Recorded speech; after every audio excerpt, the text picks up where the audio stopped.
اعوذ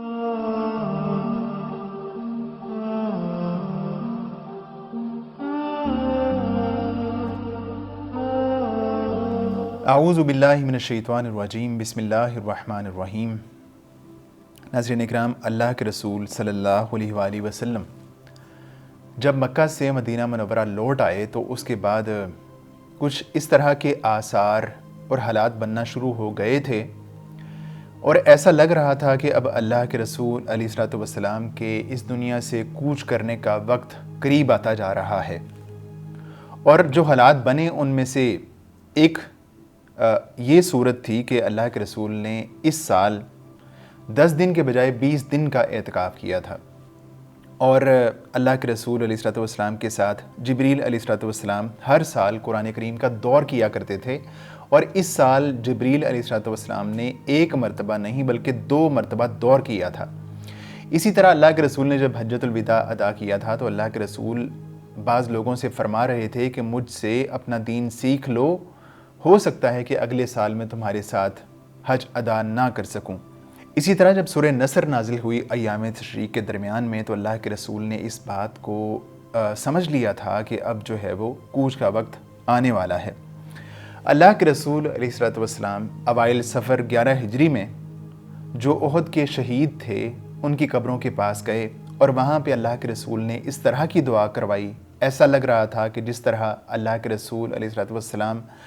جو شہید ہیں اور جو زندہ ہیں ان سے الوداع ہونا چاہتے ہیں۔ اللہ کے رسول دامن احد سے واپس آئے اور مسجد نبوی میں ممبر پر جو ہے وہ تشریف فرما ہوئے، اور اللہ کے رسول نے فرمایا کہ میں تمہارا میر کارواں ہوں، واللہ میں اس وقت اپنا حوض کوثر دیکھ رہا ہوں، مجھے زمین اور زمین کے خزانوں کی کنجیاں عطا کی گئی ہیں، اور واللہ مجھے یہ خوف نہیں ہے کہ تم میرے بعد شرک میں مبتلا ہو جاؤ گے، مجھے تو اس بات کا خوف ہے کہ تم دنیا میں مبتلا ہو جاؤ گے، دنیا کی محبت میں پڑ جاؤ گے۔ اس کے بعد اللہ کے رسول ایک رات کو نصف رات میں بقیع کے قبرستان میں گئے، اور اللہ کے رسول نے اہل بقیع کے لیے دعائے مغفرت کی، اور اللہ کے رسول نے فرمایا کہ اے قبر والو تم پر سلام، لوگ جس حال میں ہیں اس کے مقابل تمہیں وہ حال مبارک ہو جس میں تم ہو،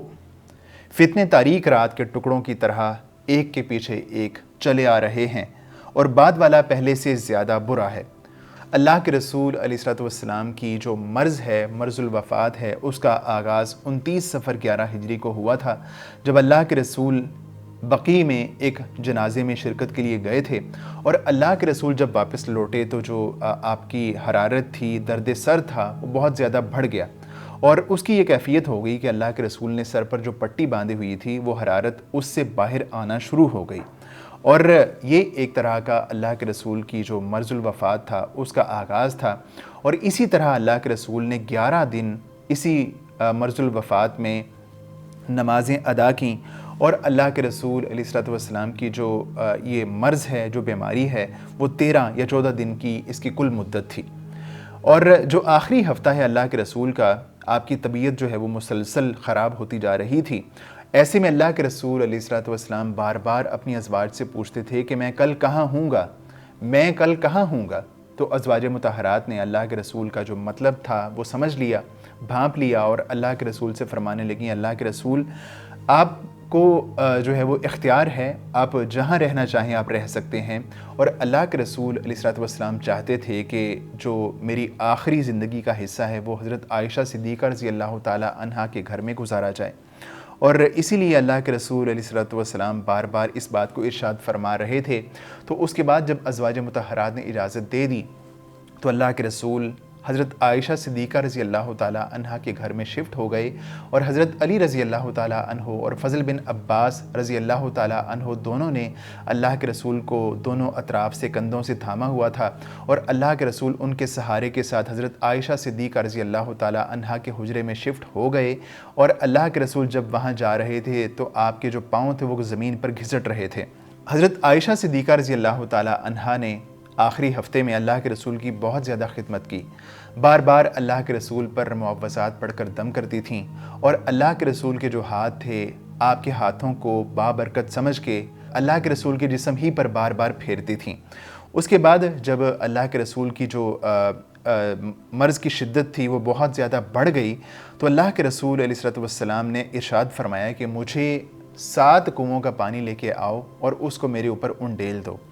اللہ کے رسول علیہ الصلوۃ والسلام کے حکم کی تعمیل ہوئی۔ اللہ کے رسول کو ایک لگن میں بٹھا دیا گیا اور 7 کنوؤں کا پانی لا کے اللہ کے رسول علیہ الصلوۃ والسلام پر انڈیلا گیا، اور اتنا زیادہ پانی انڈیلا گیا کہ اللہ کے رسول فرمانے لگے کہ بس بس اب کافی ہے۔ اور جب یہ پانی انڈیلا گیا تو اللہ کے رسول کو جو مرض تھی اس سے کافی افاقہ ہوا، اور اس کے بعد اللہ کے رسول مسجد میں تشریف لے گئے، اور اللہ کے رسول علیہ الصلوۃ والسلام ممبر پر تشریف فرما ہوئے اور لوگوں سے فرمانے لگے کہ لوگوں میرے پاس آ جاؤ۔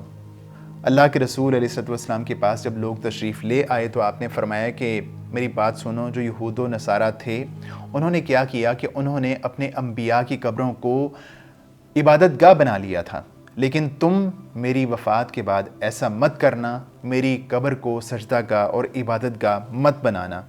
اس کے بعد اللہ کے رسول نے اپنے آپ کو قصاص کے لیے پیش فرمایا، اور اللہ کے رسول نے فرمایا کہ اگر میں نے کسی کو کوڑا بھی مارا ہو تو میری پیٹھ حاضر ہے، اور اللہ کے رسول نے فرمایا کہ اگر میں نے کسی کی عزت پر کوئی حرف گیری کی ہو تو وہ بھی مجھ سے بدلہ لے سکتا ہے۔ اس کے بعد اللہ کے رسول نے جو ہے وہ آپ ممبر سے نیچے آئے اور ظہر کی نماز پڑھائی، اور ظہر کی نماز پڑھانے کے بعد اللہ کے رسول نے دوبارہ پھر ممبر پر گئے اور لوگوں کو بعض مزید نصائح کیے۔ ان میں سے بہت ساری نصیحتیں وہی تھیں جو اللہ کے رسول نے اس سے پہلے ارشاد فرمائی تھیں یا اس سے پچھلے دن ارشاد فرمائی تھیں، اور اس کے بعد اللہ کے رسول نے انصار کے بارے میں وصیت فرمائی اور فرمایا میں تمہیں انصار کے بارے میں وصیت کرتا ہوں کیونکہ وہ میرے قلب و جگر ہیں۔ انہوں نے اپنی ذمہ داری پوری کر دی مگر ان کے حقوق باقی رہ گئے ہیں، لہٰذا ان کے نیکوکار سے قبول کرنا اور ان کے بدکار سے درگزر کرنا۔